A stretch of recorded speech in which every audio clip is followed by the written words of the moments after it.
Hi friends, welcome back to my channel Jaswin Jessica. ఎలా ఉన్నారండి అందరూ? నేనైతే చాలా బాగున్నాను. ఈరోజు ఈ వీడియోలో లక్ష్మీదేవి స్థిరంగా మన ఇంట్లో ఉండాలంటే మనం ఏం చేయాలి, మనం ఎలా ఉంటే లక్ష్మీదేవి అనుగ్రహం మనకు కలుగుతుందో తెలుసుకుందామండి. నాకు తెలిసిన కొన్ని విషయాలను మీతో కూడా షేర్ చేస్తాను. సకల సంపదలకు అధినేత ఆ లక్ష్మీదేవి కాబట్టి అమ్మవారి అనుగ్రహం ఎప్పుడు మనపై ఉండాలంటే మనం కొన్ని పనులు చేయడం వలన లక్ష్మీదేవి అనుగ్రహం మనకు కలుగుతుంది అని మన పెద్దవాళ్ళు ఎప్పుడూ చెప్తూనే ఉంటారు. అయితే లక్ష్మీదేవి నివాసస్థానాలు చాలానే ఉన్నాయి. అందులో కొన్ని ఏమిటంటే పాలు, పువ్వులు, పసుపు, కుంకుమ, ధనం, ధాన్యం, దీపం, గోవు, శుభ్రంగా ఉండే ఇల్లు, ఇవన్నీ కూడా లక్ష్మీదేవికి నివాస స్థానాలు. అలాంటి చోట లక్ష్మీదేవి స్థిరంగా ఉండటానికి ఇష్టపడుతుంది. వీటి పట్ల నిర్లక్ష్యం చేయకూడదు, వీటిపై శ్రద్ధగా ఉండాలి. ఒక్కొక్కసారి మనకు తెలియకుండానే అనుకోకుండా నిర్లక్ష్యం చేస్తూ ఉంటాం. అలా చేయకుండా జాగ్రత్త వహించాలి. మనం ఉదయం నిద్ర లేచిన వెంటనే ఇంకా మంచం మీద నుంచి దిక్కుండానే 2 చేతులు జోడించి అమ్మవారికి నమస్కారం చేసుకొని 2 చేతులను తెరిచి అరచేతులను చూసుకొని నమస్కారం చేసుకోవాలి.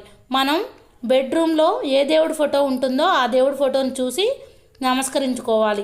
ముందు కుడికాలు కింద పెట్టి మంచం మీద నుంచి దిగాలి.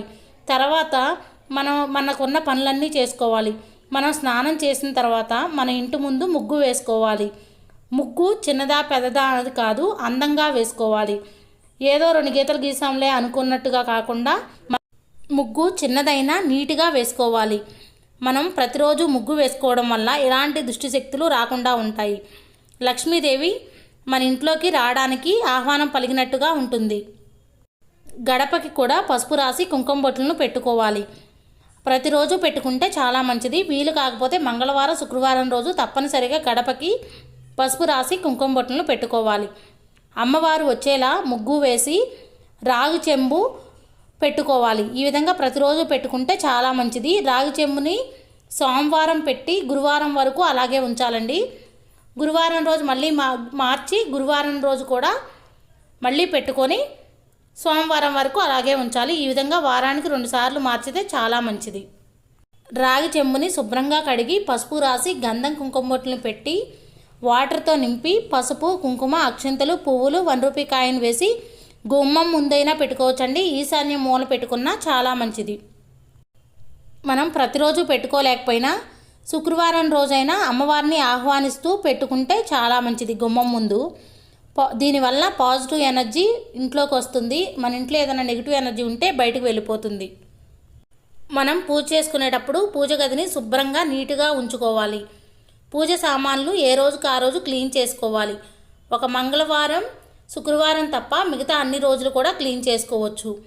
దేవుడి ఫోటోలను కూడా శుక్రవారం రోజు, మంగళవారం రోజు క్లీన్ చేసుకోకూడదండి. మిగతా అన్ని రోజులు క్లీన్ చేసుకోవచ్చు. దీపం ఏ రోజుకి ఆ రోజు దీపాన్ని కూడా వెలిగించుకోవాలి.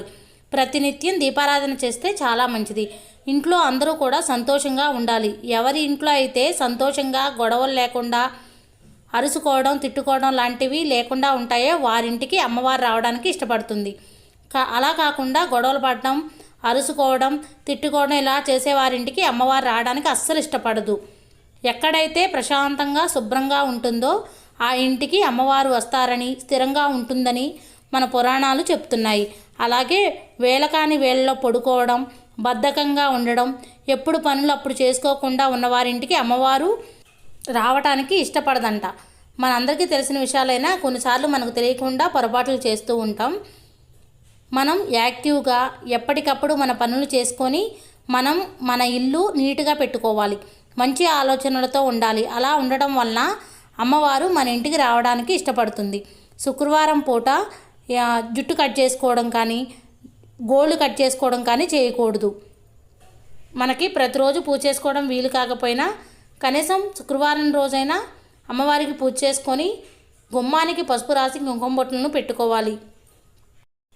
మనం కూడా పూజ చేసుకునేటప్పుడు కాళ్ళకి పసుపు రాసుకొని నుదుటిన బొట్టు పెట్టుకొని గంధం రాసుకుంటే చాలా మంచిది.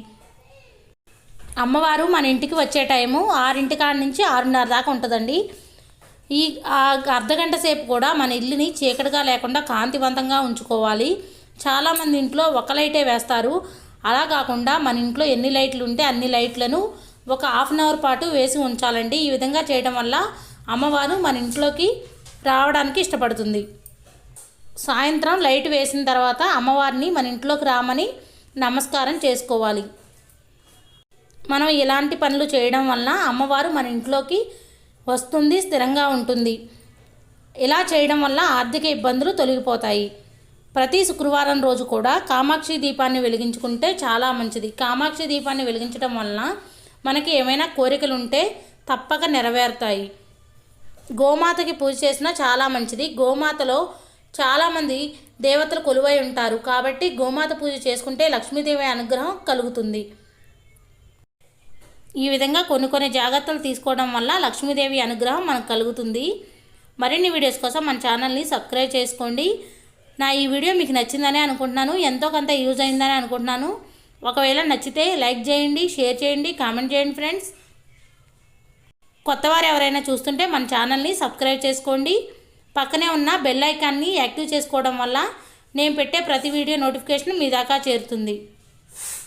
లక్ష్మీదేవికి చిట్టి గాజులతో పూజ చేసుకుంటే చాలా మంచిది. నా ఈ వీడియో మీకు నచ్చిందనే అనుకుంటున్నాను. ఒకవేళ నచ్చితే లైక్ చేయండి, షేర్ చేయండి, కామెంట్ చేయండి friends. Thank you for watching.